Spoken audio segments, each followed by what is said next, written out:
안녕하세요. 차명석입니다. 삼성전자 한번 영상 촬영해 보도록 하겠습니다. 자, 오늘은 10월 19일입니다.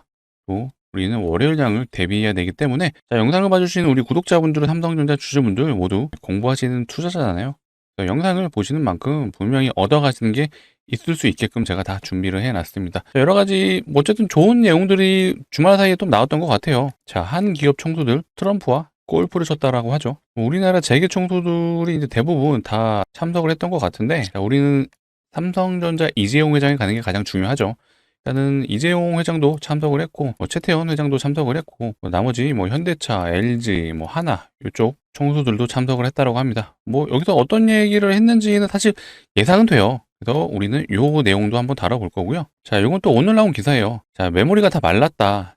30년 동안 업계에 있었던 그런 분들도 자, 이런 적이 없었다고 합니다. 자, D램, 랜드 플래시, 하드까지 메모리 제품이 모두 동시에 부족한 건 30년 업력 사상 처음이다. 당연히 삼성전자한테는 호재라고 볼 수밖에 없는 내용 같아요. 그렇다 보니까 우리는 메모리 반도체 사이클이 통상적으로 1년 정도 예상을 했지만 지금은 2년 동안 예상을 하고 있습니다. 자, 근데 우리 메모리 반도체 사이클이 왔다라고 말했던 게 언제죠? 불과 9월 달이에요. 한 달밖에 안 됐다는 얘기예요. 근데 2년 동안 이어진다라면 물론 이건 예측이기 때문에 2년간 꼭 이렇게 된다라는 보장은 없어요. 하지만 우리는 왜 가는지는 계속해서 추적 관찰을 해야 되고 이런 내용들에 대해서 제가 오늘도 다뤄드릴 거니까 영상 끝까지 시청해 주시면 분명 투자 판단에 좋은 정보 얻어가실 수 있다 라고 말씀드리도록 하겠습니다. 제가 또 우리 삼성전자 주주분들을 위해서 선물도 준비했어요. 자, 우리 주식하는 사람들한테 선물은 뭐죠? 바로 종목이죠. 그것 또한 제가 단기간 그래도 한 최소 100%, 못해도 300% 정도는, 그러니까 최소 100%에서 많게는 300%도 갈 만한 종목으로 한번 준비해 봤으니까 영상 끝까지 시청해 주시면 좋은 정보 얻어가실 수 있을 것 같아요. 자, 영상 본격적으로 시작하기 전에 좋아요, 그 다음에 구독은 한 번씩 부탁드리도록 하겠습니다. 자, 연일 개인들은 계속해서 매도만 하고 있어요. 사실 주주분들 입장에선 좋은 거예요. 자, 외국인이 계속 사주는데 이 개인의 물량을 다 받아먹고 있다라는 흐름이고, 결국 어느 순간 개인이 달라붙는 구간이 올 거고 그때는 외국인이 팔 확률이 높습니다. 이제 그때 그런 구간들, 그런 흐름들이 느껴진다면 제가 영상을 통해서 알려드릴 거고, 적어도 우리 영상을 보시는 우리 구독자분들, 삼성전자 주주분들은 매도 금지 다시 한번 강조드립니다. 제가 매일매일 매도 금지 외치고 있어요. 절대 외국인들과 기관에게 물량 뺏기지 말자. 자, 댓글창 열어놨습니다. 자, 매도 금지 꼭 부탁드릴게요. 일단 이 내용이 가장 중요한 것 같아요. 제가 처음 말했던 이 30년 반도체 베테랑조차 놀랐다. 자, 이런 내용들 체크를 해보자면은, 제가 앞전에 메모리 반도체 지금 사이클이 왔다라고 하는 첫 번째 요인이 사실 우리가 모두 알고 있는 데이터센터도 있었어요. 당연히 지금 여기에도 폭발적으로 수요가 늘어나는 거 맞는데 이 클라우드 서버에도 굉장히 수요가 급증하고 있습니다. 이거 제가 아마 삼성전자 영상을 좀 안내해드리면서 한 3주 전부터 좀 말씀드렸던 내용인데, 자, AI 데이터 센터 이전에 기본적으로 기업용 클라우드 서버를 다루는 회사들이 있어요. 그게 이제 대표적인 여기 나와 있네요. 구글, 아마존, 마이크로소프트. 자, 이들이 이 기업용 클라우드 서버를 운영하고 있어요. 근데 이게 원래는 21년도에 이 D램하고요, 하드, 그 다음에 SSD 이런 것들이 원래는 교체 사이클이 21년도였어요. 근데 얘네들의 특징이 뭐죠? 그냥 지웠다 썼다를 반복할 수 있어요. 그렇다 보니까 그냥 쓴 거예요. 어차피 데이터 지웠다 다시 저장해서 쓸 수 있으니까. 하지만 얘네들도 결국에는 지웠다 썼다, 쉽게 얘기해서 저장했다가 다시 삭제했다가 이런 것들을 반복하다 보면 수명이 다다르게 돼 있습니다. 그 교체 주기가 지금 온 거예요. 그 시기가 바로 9월 달부터 왔기 때문에 지금 메모리 반도체 사이클이 왔다라고 좀 얘기를 하는 겁니다. 자, 그렇다 보니까 AI 반도체도 부족한데 여기에 클라우드 서버에 필요한 D램 SSD가 들어가니까 당연히 풍기 현상이 일어날 수밖에 없고요. 자, 그래서 수요는 늘어나는데 공급이 부족해지는 해지 현상이 일어나죠. 그러면 이 D램하고 SSD 가격이 당연히 올라가겠죠. 그래서 제가 매일 체크해드리는 게 있죠. 제가 이거 매일 체크하고 있는데 2주 연속으로 단 하루도 안 빼놓고 매일매일 가격이 올라가고 있습니다. 어쨌든 삼성전자한테는 좋은 거예요. 납품 가격이 올라가게 되면 당연히 이 매출도 올라가게 돼 있습니다. 매출이 올라간다, 즉 영업이익이 올라간다. 그래서 3분기 지금 잠정치 발표한 게 어닝 서프라이즈급으로 나왔다고 하잖아요. 근데 이게 단기간이 아니죠. 지금 기사에서 보시는 것처럼 2년까지도 지금 예상을 하고 있습니다. 물론 계속해서 추적 관찰을 해야겠지만 현재 기준으로는 2년을 보고 있다. 실제로 삼성전자는 이 구간 동안 2년 동안 상승을 해줬어요. 이때 스마트폰이 보급되면서 원래는 SSD하고요, 이 D램은 컴퓨터에만 들어가는 거였어요. 근데 스마트폰에도 들어가기 시작하면서 폭발적인 상승을 해줬고 무려 2년 동안 삼성전자가 단기적으로는 아니니까 대략 2만 원 부근에서요. 5만 4천 원까지니까 100% 올라갔어요. 삼성전자가 우리나라 시가총액 1등 기업이 100% 올라갔다. 정말 어마어마한 상승이죠. 근데 지금 아마 많은 분들이 이 저점 대비 이미 100% 올라간 거 아니야 라고 생각할 수 있는데 아니죠. 삼성전자가 본격적으로 상승을 시작해준 건 이 구간이에요. 자, 이 하락을 했던 이 구간은요, 엔비디아의 HBM 납품, 이 실패의 실망감으로 하락을 했던 거예요. 기술력의 부재가 좀 있었다 보니까 상대적으로 픽스에 비해 저평가를 받았다. 근데 이 부분도 제가 늘 말씀드렸죠. 여러분들 우리 이 구간이 단순히 차트적으로 계속해서 지지 구간이 나와서 외국인과 기관이 매수해 준 게 아니에요. 그들은 이런 차트적인 분석보다는 기본적 분석에 더 충실한 사람들이에요. 이게 뭐냐? 해당 기업의 적정 주가를 체크를 한다는 얘기죠. 밸류에이션을 본다는 얘기고, 자, 삼성전자가 HBM 납품 실패로 인해 하락한 건 맞는데 삼성전자가 HBM만 하는 회사는 아니죠. 기본적으로 DRAM 계속해서 만들었고 그 다음에 하드도 만들어서 계속해서 공급을 해주고 있었어요. 거기에 핸드폰도 잘 팔리고 있었고, 자, 가전도 계속해서 잘 팔리고 있는 회사입니다. 단순히 HBM만 팔았다라면 주가는 더 빠졌겠죠. 하지만 그게 아니다. 원래 이걸로 돈을 벌던 회사고 지금 기술력에 대한 부재, 그걸로 인해서 하락을 해줬지만 이게 지금 해소가 됐잖아요. 그래서 다시 한번 상승을 해주는 흐름이다 라고 봐주시면 되고, 자, 지금은 즉각 매출이 잡히는 바로 이 D램과 하드 그리고 SSD 이걸로 지금 올라가는 거예요. 자, 당연히 HBM에 대한 기대감도 반영은 되고 있지만 HBM4가 삼성전자의 주력인 거 알고 계시죠? 근데 이 HBM4 같은 경우는요, 아직 본격적으로 양산이 되지 않고 있습니다. 그렇다 보니까 지금은 이 D램, 하드, SSD의 매출이 잡히고 있지만 이거는 계속해서 최대 2년까지도 수요가 늘어날 수 있겠죠. 하지만 본격적으로 HBM이 잡히는 그 시점은 내년 1분기에서 2분기가 될 확률이 매우 높다라고 말씀드리겠습니다. 그렇다 보니까 자, 요거는 삼성전자와 하이닉스의 HBM 그 매출을 좀 비교한 그래프예요. 이거 뒷부분은 당연히 예측이긴 한데, 자, 올해 1분기 자, 삼성전자 HBM은 격차가 어마어마하죠. 하이닉스와 게임이 안 돼요. 본격적으로 납품이 안 되는 시기이기 때문에 그래요. 3분기도 마찬가지예요. 격차가 심하죠. 현재 HBM의 선두주자는 당연히 하이닉스예요. 그리고 2등은 마이크론입니다. 하지만 3등이 이제 삼성전자인데 HBM4에 2를 갈았다고 하잖아요. 그렇다 보니까 지금 HBM4가 언제부터 내가 납품된다 그랬죠? 내년 1분기에서 2분기를 예상을 하고 있어요. 이거에 대한 이유는 그러니까 차세대 GPU, 엔비디아에서 지금 개발하고 있는 이 루빈이라는 GPU가 있습니다. 이게 현재 세대는 이제 블랙웰이라는 GPU인데 이 루비는 내년 한 3분기에서 4분기 양산 예정이에요. 원래는 올해 1분기, 2분기를 맞추려고 했는데 보통 뒤로 미뤄지는 경우가 많죠. 그렇다 보니까 이 3, 4분기에 양산이 된다면 우리 삼성전자의 HBM4가 이제 이 루빈에 들어가게 되는 건데 요거는 1분기에서 2분기부터 잡힐 확률이 매우 높아요. 거기에 엔비디아만 HBM4를 쓰는 게 아니죠. 자, AMD에서 만들고 있는 MI450이라는 요 차세대 GPU죠. 이게 루빈이랑 같은 세대라고 보시면 되는데 얘 같은 경우에는 언제부터 양산이죠? 얘는 한 4분기 예상하고 있습니다. 그렇다면 정리를 해볼게요. AMD에서 개발하고 있는 차세대 GPU 같은 경우는 삼성전자가 공급 예정 시기는 대략 2분기에서 3분기. 이거는 2년 기준이에요. 26년 기준입니다. 자, 엔비디아에 납품할 수 있는 HBM4는 대략 빠르면 1분기에서 2분기. 자, 그렇게 되면 이게 겹쳐지는 시기가 대략 2분기예요. 그렇다 보니까 지금 하이닉스와 삼성전자 비교한 거 보시게 되면요, 내년 2분기부터 폭발적으로 증가하죠. 그리고 하이닉스는 살짝 주춤해주는 흐름이 나와요. 근데 삼성전자는 우상향을 해주고 있죠. 자, 이렇게 봤을 때 메모리 반도체 사이클은 계속해서 유지가 되기 때문에 내년에도 좋을 수밖에 없어요. 근데 이 매출에 HBM4까지 매출이 더해진다면 삼성전자 주가가 내년에도 여전히 좋을 수밖에 없다라는 흐름이 예상이 되실 거예요. 가장 중요한 게 하이닉스와 이 HBM의 격차를 줄이는 거죠. 현재 기준으로 내년에 예상하는 건 하이닉스가 HBM 점유율을 약 50% 정도 보고 있습니다. 자, 그 다음에 삼성전자를 2등으로 보고 있죠. 30% 정도 보고 있는데 사실 이것도 엄청나게 많이 따라잡은 걸로 지금 예측을 하는데 분명 HBM4가 출시하는 그 시점부터는 양상이 달라질 거다라고 제가 자신 있게 말씀드리겠습니다. 자, 그런 이유에서 또 체크를 해보자면 자, 이거예요. 삼성전자 HBM4E 이 HBM 뒤에 2가 붙으면은 한 번 더 레벨업된 HBM이라 보시면 돼요. 이게 성능이 더 향상된 HBM이라 보시면 되는데 자, 2.5배 향상. 이게 무슨 말이냐? 자, HBM4E 지금 요건 또 차세대 HBM이잖아요. 근데 2년 뒤에 양상 예정이지만 이 목표 속도를 2.5배를 더 올리겠다라고 선언을 한 거예요. 자, 그리고 현재 양산 예정인 HBM4 같은 경우도요. 자, 엔비디아 측에서 원래는 10기가 BPS를 요청했습니다. 근데 삼성전자는 이미 11기가 BPS를 구현을 완료했다고 합니다. 자, 원가 절감의 삼성에서 이제는 기술력의 삼성으로 다시 왕이 귀환했다라고 느껴지는 내용들이에요. 자, 결국 엔비디아 입장에서도요. 당연히 속도가 빨라진 HBM을 더 선호할 수밖에 없겠죠. 그러면은 당연히 삼성전자 제품을 쓸 확률이 높아진다라고 해석을 하시면 되고요. 제가 이것도 많이 말씀드렸을 거예요. 자, HBM에는 HBM4죠. 이 베이스 다이라는 요 부품 하나가 들어갑니다.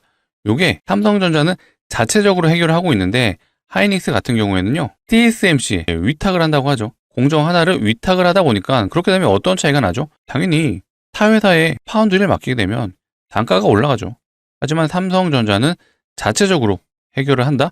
그럼 단가가 상대적으로 저렴해지겠죠. 그렇게 될 경우 가장 많이 HBM이 필요한 이 엔비디아 입장에서는요. 상대적으로 저렴할 수 있는 삼성전자 제품을 쓸 확률이 높아진다라고 생각을 하시면 될 것 같아요. 자, 속도도 빠른데 가격도 더 저렴하다? 그러니까 납품 단가가 내려갈 수 있다는 추측을 하는 거지 이게 무조건적으로 내려간다라고 볼 수는 없어요. 하이닉스가 바보는 아니죠. 자기들의 제품들을 더 비싸게 판다라면 팔리지 않다라는 걸 알고 있어요. 하지만 경쟁력이 어쨌든 삼성전자가 우위로 가져갈 수 있다는 흐름은 명확하게 확인되는 내용들인 것 같습니다. 속도도 빠르고 가격도 저렴하다. 이거는 무조건적으로 소유자는 삼성전자 제품을 쓸 수밖에 없다라고 판단되는 내용이에요. 자, 이것도 오늘 나온 기사예요. 자, AMD AI 반도체에서 자, 오픈 AI와 오라클 협력 강화. 이 오픈 AI랑 오라클 역시도 결국 AI 관련 회사들이잖아요. 얘는 이제 클라우드 서버를 운영하는 회사고요. 얘는 뭐 다들 아시죠? 챗GPT를 만드는 회사. 이들도 결국 데이터 센터가 필요한데 여기에 뭐가 필요하죠? GPU가 필요하죠. 이 GPU가 그냥 GPU를 쓰는 게 아니라 당연히 HBM이 들어가는 GPU가 필요한 회사들이에요. 그렇다 보니까 오픈 AI는 실제로 AMD의 지분을 10% 정도 가져가려고 지금 준비를 하고 있죠. 서로 윈윈하려고 하는 거예요. 사실 현재 GPU의 대부분 공급처는 엔비디아잖아요. 근데 너무 독점 행위로 가다 보니까 가격이 너무 비싸요. 그렇다면 수요자 입장에서는 같은 성능이라면 더 싼 제품을 사용하고자 찾을 수밖에 없겠죠. 그 대체자가 AMD로 지금 떠오르고 있는 거고 이미 삼성전자는 엔비디아의 HBM 납품을 실패했지만 이 AMD에는 먼저 납품을 시작했었죠. 그렇다 보니까 사실 삼성전자 입장에서는요. 상관은 없어요. AMD가 더 시장 점유율이 올라가도 뭐 삼성전자 입장에서는 더 좋을 수밖에 없고요. 엔비디아가 점유율이 떨어져도 뭐 크게 의미는 없습니다. 어차피 들어가는 HBM은요. 삼성전자, 그다음에 하이닉스, 그다음 마이크론 이 세 회사들만 현재 인정을 해주는 그런 시장이다 보니까 상대적으로 마이크론의 캐파는 이 두 회사에 비해 떨어집니다. 그렇다면 시장 전체의 HBM 점유율은 대략 80%가 하이닉스와 삼성전자가 가져간다라면 당연히 글로벌 시장에서도 우리나라를 찾을 수밖에 없다라는 흐름까지 연결이 되는 거예요. 그렇다 보니까 오늘 또 이 기사가 나왔죠. 자, 젠승황 글로벌 기업인 1,700명 경주에 출동. 자, 에이펙이 28일에서 31일까지 경주에서 열립니다. 이때 각 국가의 정상들만 오는 게 아니라요. 자, 이렇게 글로벌 기업인들도 온다고 해요. 자, 이런 사진들이 에이펙 때도 나오겠죠. 둘이 만나서 무슨 얘기 할까요? 자, HBM 좀 주세요라고 그 얘기밖에 할 게 없어요. 자, 오픈 AI의 샘 알트만도 한국에 와서 이 이재용 회장하고 최태용 회장 만났잖아요. 만나서 결국 HBM 도와주세요라고 말하고 간 거예요. 근데 이 젠슨왕 역시도 결국 이 GPU에 HBM이 들어가는 한 이 삼성전자와 하이닉스 이 두 회사가 실질적인 갑이 될 수밖에 없다. 이제는 이게 없으면 안 되기 때문에 정말 중요한 부품이 됐다라고 봐주시면 되고요. 자, 그렇다 보니까 자, 한 기업 총수들 트럼프와 왜 만났겠습니까? 우리나라가 그만큼 글로벌 시장에서 굉장히 중요한 사업들을 하고 있다라고 봐주시면 돼요. 자, 김용범 정책실장이 현재 미국에 가서 관세 협상을 지금 진행하고 있습니다. 근데 내용들을 들여다 보면은 뭐 소소하고 세세한 것 같은 경우는 우리나라가 좀 불리하게 갈 수도 있어요. 근데 우리나라가 지금 메인으로 하고 있는 사업들, 반도체를 한번 뜯어다 보면요. 결국 이 반도체, 여기에 관세를 매기게 되면은 지금 아까 AM 관련해서 시장 점유율을 하이닉스와 삼성전자가 약 80% 가져갈 수 있다고 말씀드렸잖아요. 근데 이거 다 미국 기업이 쓰는 거잖아요. 엔비디아, AMD, 그 다음에 오라클도 그렇죠. 그 다음에 브로드컴도 그렇고. 반도체 가격이 올라가면요. 미국 자국 내 회사들도 금전적 손실이 있을 수밖에 없습니다. 그렇다 보니까 이 트럼프가 함부로 관세를 매길 수 없다라고 저는 생각을 하고 있거든요. 그래서 당연히 이제 이재명 대통령과 트럼프 대통령이 언제 만나죠? 29일 날 만날 거예요. 이때 관세가 어느 정도 마무리될 걸로 예상은 하지만 그 전까지는 노이즈가 있을 수밖에 없어요. 그걸로 우리나라 이제 지수를 끌어내릴 수는 있어도 결국 이 반도체 산업에 가는 방향성에 대한 부분은 바뀌는 게 없다. 그래서 혹시라도 이런 노이즈성 발언이 나올 수는 있습니다. 최근에 미국 시장도 갑자기 지역은행 뱅크런 사태를 운운하면서 갑자기 증시가 내려갔었잖아요. 그것 때문에 삼성전자 금요일 날 오후장에, 자 이때죠. 이때 하락을 했던 게 이거 미국발 채권 시장 시스템이 붕괴하는 거 아니야라는 우려로 하락을 했었죠. 물론 그 전날 미장이 이미 하락을 했었지만 다시 한번 이게 부각이 됐었습니다. 하지만 이런 사태가 일어나도 전혀 문제 없다. 물론 이 은행 시스템, 특히 미국에선 가장 유명한 은행이 이 뱅크 오브 아메리카잖아요. 그러니까 이런 은행에서 얘기가 나왔다라면 이거 진짜 2008년에 그 리만 브라더스 사건 있잖아요. 그런 여파가 올 수는 있습니다.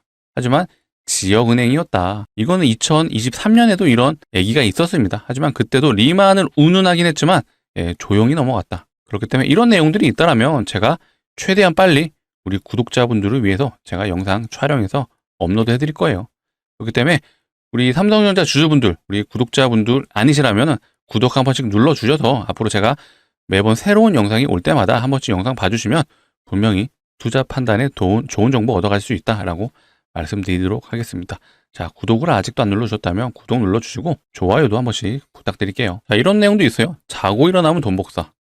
자, 13만 전자 전망의 개미 한박 웃음. 일단은 보유자의 영역에 좀 들어온 부분이 있다 보니까 당연히 보유하고 있으신 분들은 너무나도 좋을 수밖에 없죠. 10만 전자 이거는 뭐 문제가 아니에요. 제가 역사적 신고가도 사실 뭐 중요한 게 아니라고 말씀드렸잖아요. 결국 우리는 삼성전자가 어디까지 갈지를 한번 고민을 하셔야 된다는 부분을 매일 강조드렸는데 지금도 그 상황에 대한 부분은 유효하다라고 좀 보고 있습니다. 자, 슈퍼사이클이 1년이 아니라 2년까지 지금 얘기가 나오고 있잖아요. 그렇다고 이거를 믿으시고 2년 동안 나는 무조건적으로 안 팔 거야 하시면 안 돼요.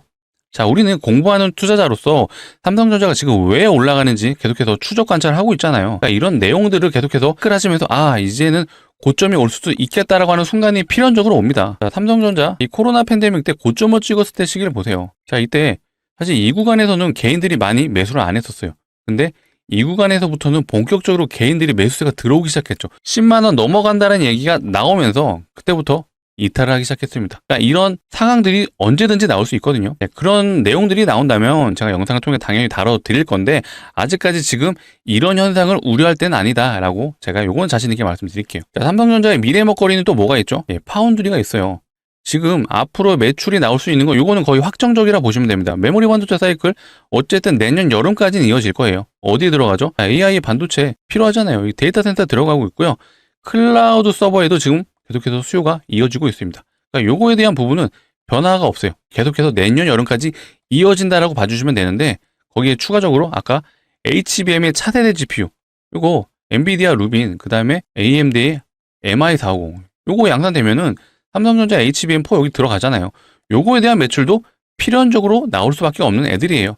근데 요거 말고 우리가 더 기대해야 될 부분이 바로 자, 파운드리죠. 자, 실제로 이 KB에서 최근에 목표가를 되게 상향을 해줬던 증권사거든요. 자, KB증권은 무려 13만 원을 제시해줬어요. 그러면서 했던 얘기가 이거 제가 계속해서 말했던 내용들이에요. 자, 현재 이 서버 디램이 주도하는 호황 사이클 요거는 당연히 이어지는 부분입니다. 근데 핵심이 HBM과 파운드리 부분의 경쟁력이 입증된다면 최상단 시도도 가능할 것. 결국 이 HBM과 파운드리가 한층 더 매출을 끌어올려주면 삼성전자가 15만 원이 문제가 아니다. 진짜 20만 원도 충분히 가능하다라는 해석이 나오는 거예요. 근데 HBM은 제가 보기엔 문제 없어요. 이미 HBM4에 대한 기대감이 너무나도 큽니다. 속도적인 부분도 이미 어느 정도 하이닉스보다 우위에 있다는 얘기도 나오고 제가 아까 이거 베이스 다이 공정에 대한 부분도 말씀드렸잖아요. 하이닉스는 TSMC의 위탁 생산을 하고 삼성은 자체적으로 해결을 한다. 그러니까 이런 부분에서 확실히 삼성전자가 하이닉스보다 우위에 갈 수 있는 HBM4에 대한 시장은 충분히 승산이 있다라고 보여지는 부분인데 아직까지 확실하지 않은 부분은 요 파운드리라고 보시면 될 것 같아요. 다만 삼성전자가 가만히 있지 않죠. 최첨단 EUV 선제 투자. 자, 이게 파운드리에 계속해서 투자를 하고 있어요. 자, EUV 장비는요. 자, 회로를 더 많이 그려줄 수 있게끔 만들어주는 장비라고 보시면 됩니다. 자, 이런 것들을 미리미리 투자를 하는 이유가 뭔가요? 자, TSMC에 지금 계속해서 점유율을 가져오려고 하는 거예요. 사실 TSMC로부터 점유율을 가져오겠다. 10년 전부터 외쳤죠. 하지만 오히려 적자로 넘어간 그런 사업 분야였습니다. 사실 이 3분기 때도요. 지금 잠정시 발표한 거 보면 약 7천억 정도 적자라고 해요. 근데 중요하게 봐야 되는 건 적자가 2조까지 갔었는데요. 줄어들었다. 일단 줄어든 데에 의의를 둬야 되는 부분도 있지만 지금 아시는 것처럼 계속해서 수주를 하고 있잖아요. 테슬라 수주한 거 아시죠? 자, IBM도 수주를 했습니다. 애플도 수주를 했어요. 거기 닌텐도도 수주를 했고 퀄컴에도 샘플을 납품한 회사예요. 최근에는 현대차에도 자동차 반도체 계약을 했다고 하죠. 그러니까 이런 것들이 조만간 이 파운드리 사업이 앞으로 좋아질 수 있는 흐름이 충분히 만들어지고 있다고 생각을 해주시면 되고, 오늘 나온 기사가 또 있어요. 테슬라, 삼성의 심장 화성의 R&D 거점. 자, 생산 넘어 설계 동맹으로. 자, 테슬라와 계속해서 협력을 한다라는 그런 의중이 좀 많이 느껴지는 그런 흐름입니다. 자, 이게 왜 중요하냐면요. 테슬라가 삼성전자에 지금 파운드리 어쨌든 계약을 진행한 게 있어서 테슬라가 현재는 메인이 전기차긴 해요. 근데 이제는 로봇 기업으로 좀 변신하고 있는 흐름이 이어지고 있습니다.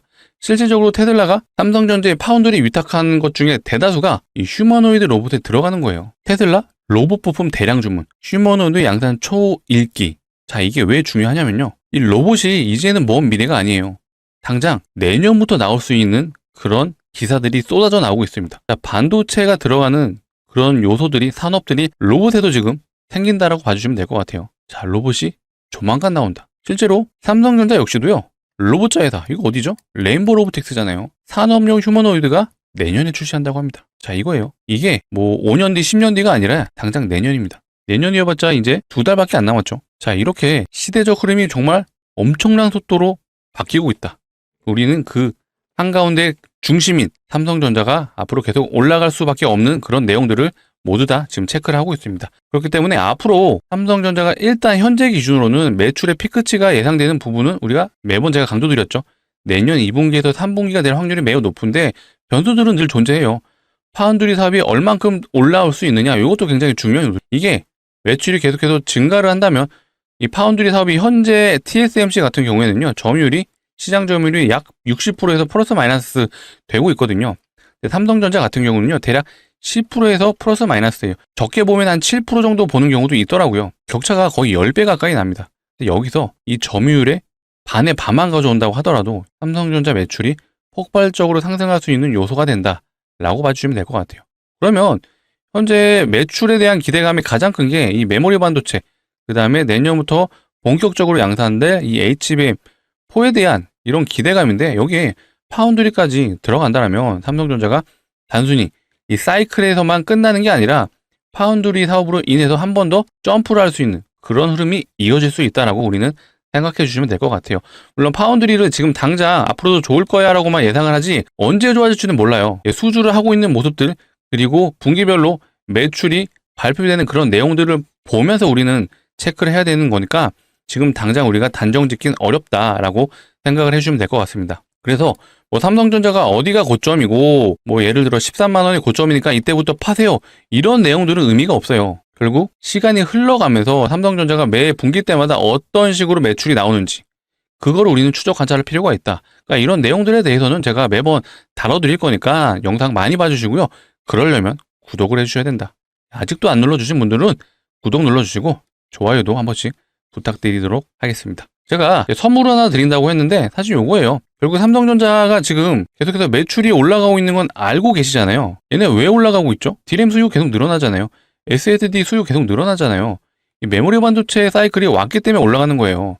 그렇다면 우리가 삼성전자의 사이클이 최대 2년에서 최소 1년 정도 올라간다는 걸 알았다면 삼성전자와 거래하고 있는 소재 부품 장비 회사들, 이 회사들을 한번 추적해 볼 필요가 있지 않을까라는 생각이 들었습니다. 자, 테크윙이라는 종목은요. 자, 삼성전자가 만드는 이 SSD, 요거를 불량인지 양품인지 테스트하는 장비를 만드는 회사예요. 자, 삼성전자 최근에 한 30%에서 한 40% 올랐잖아요. 그때 얘는 거의 160% 올랐어요. 얘는 소부장 중에 장비 업체이죠. 자, 심텍이라는 종목은요. 얘는 삼성전자가 만든 이 SSD하고 D램을 연결해주는 기판을 만드는 회사입니다. 자, 기판을 만든다? 부품 회사이죠. 예, 소부장 중에 얘는 부품을 담당하는 회사고요. 얘는 단기 134% 갔어요. 이렇게 삼성 혹은 하이닉스와 거래를 하고 있는 회사라고 하면은 지금 이런 빅테크들이 올라갈 동안 소부장 업체들은 최소 100%는 갈 수 있다 라고 우리는 생각을 해야 됩니다. 자, 우리는 삼성전자 주주이기도 하지만 투자자이기도 하잖아요. 결국 투자하는 건 수익 보려고 하는 거예요. 그러면은 올라갈 수 있는 종목들이 눈에 보이잖아요. 그러면 그런 종목도 포트에 일부는 담아갈 필요가 있다라고 말씀드리는 거고요. 그래서 준비했습니다. 자, 이 종목 같은 경우도 장비업체예요. 얘는 후공정 장비업체라고 봐주시면 되는데, 자, 차트 흐름이 삼성전자 고점을 찍었을 때 그 시기가 100% 동의하죠. 그리고 나서 삼성전자 하락을 할 때, 엔비디아 납품 실패로 하락할 때 얘도 같이 동반 하락을 해줍니다. 그러니까 얘는요, 삼성전자와 당연히 거래도 하고 있지만 하이닉스에도 납품하는 회사예요. 그렇다 보니까 당연히 장비회사하고 반도체 장비회사잖아요. 그러면 반도체 사이클에 올라탈 수밖에 없는 종목이고 최근에 추세를 돌렸잖아요. 그리고 거래량을 동반했습니다. 자, 거래량의 주체는 누굴까요? 바로 외국인과 기관입니다. 자, 개인은 계속 매도만 해주고 있어요. 사실 삼성전자랑 수급 흐름이 매우 유사하죠. 외국인이 사실상 주포라고 봐주시면 되고요. 외국인은 3일 빼고 연속 매수가 들어오고 있다. 자, 그만큼 이들이 들어오는 이유는 한 가지죠. 앞으로 매출이 나올 거라는 걸 알기 때문이에요. 근데 이게 매출이 나오는 거를 우리는 이미 다 알고 있어요. 반도체 사이클이 왔고 앞으로 삼성전자가 HBM에 대한 기대감도 있고 거기에 파운드리에 대한 기대감도 있어요. 그렇기 때문에 최소 1년은 올라간다. 근데 그 시기가 올해 9월부터 시작이 된 거잖아요. 그럼 우리는 보수적으로 잡아도 내년 7월에서 8월까지는 반도체 사이클이 유지될 거라는 걸 알았어요. 그러면 반도체 사이클이 왔다라면 소부장, 소재, 부품, 장비 회사들 포트에 1개에서 2개 정도는 담아갈 필요가 있다라고 제가 강조드리는 거고요. 자, 삼성전자를 파시고 이 종목을 사세요? 아니에요. 삼성전자 앞으로 내년까지 좋을 건데 왜 팝니까? 이거 당연히 들고 가시되 우리는 소부장 업체들 그래도 포트의 비중 10%에서 20% 정도만 담아가자라고 좀 말씀드리는 거고요. 자, 이 종목 같은 경우는 중장기 관점도 아닙니다. 단기적으로 요 라인이 대략 한 100% 정도 되는 구간이에요. 자, 우리가 그래도 단기적으로 100%는 노려보자 라고 말씀드리는 거고 기간은 대략 한 11월에서요 12월 정도 보고 있습니다. 자, 요 기간 동안 우리 수익을 낸다면 제가 이렇게 말씀드릴게요. 겨울은 우리 따뜻하게 보낼 수 있다. 자신 있게 말씀드리는 거고요. 자, 같이 좀 참여 원하시는 분들은요. 상단에 보이시는 번호 010-2809-2561로 자, 우리 삼성전자 주주분들을 위한 거니까 두 글자 이라고 문자로 남겨주시면 제가 요 해당 반도체 장비 업체 안내해 드릴 수 있도록 하겠습니다. 자, 이렇게 안내 드릴게요. 자, 종목명이 어떤 종목인지 매수가는 어디서 잡으셔야 되는지 모두 제가 안내해 드릴 거예요.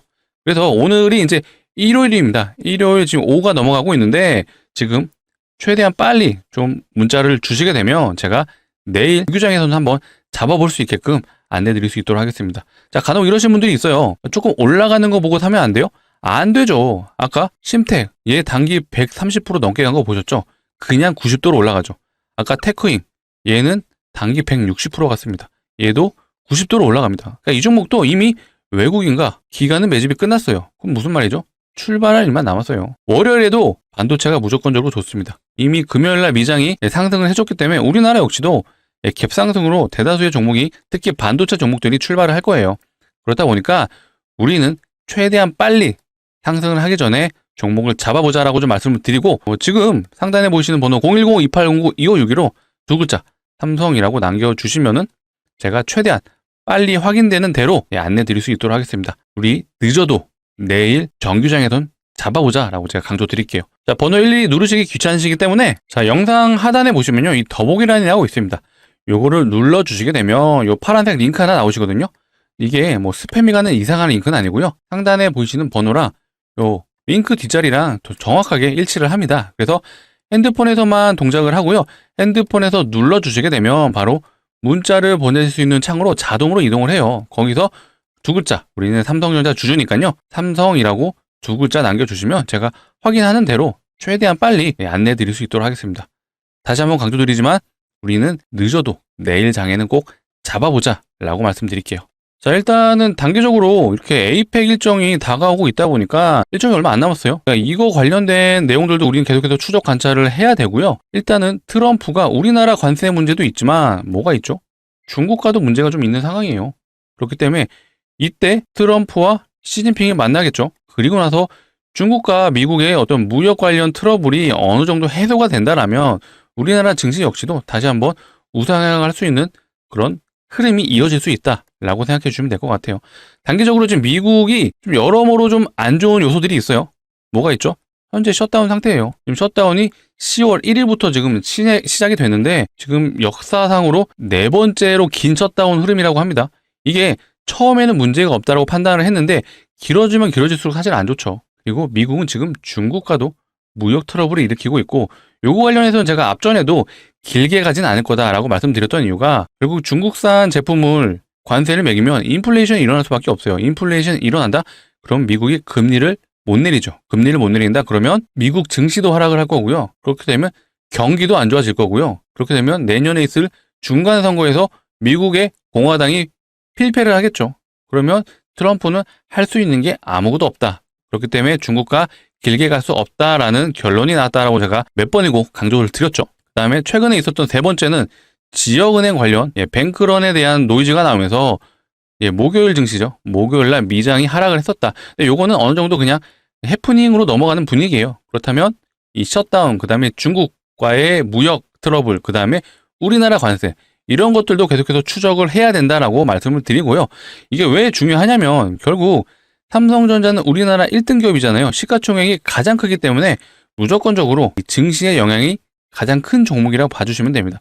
삼성전자 오르면 코스피도 오르잖아요. 이런 맥락이라고 봐주시면 되고 삼성전자 산업의 방향성에 대한 부분은 문제가 없습니다. 결국 수요에 대한 이 반도체 필요한 부분은 앞으로도 계속해서 수요가 이어진다. 이거는 변동이 없어요. 다만 우리가 주가가 올라가는 과정에서 원의 1로 올라가진 않죠. 분명히 이런 식으로 파동을 그리면서 올라갑니다. 그렇게 되면 쉬어가는 구간이 필연적으로 나오거든요. 그래서 이럴 때 우리는 이게 쉬어가는 구간인지 아니면 하락을 준비하는 구간인지 체크를 해야 되는 부분이고요. 그러니까 이런 내용들에 대해서 제가 지속적으로 다뤄드리고 안내해 드릴 거예요.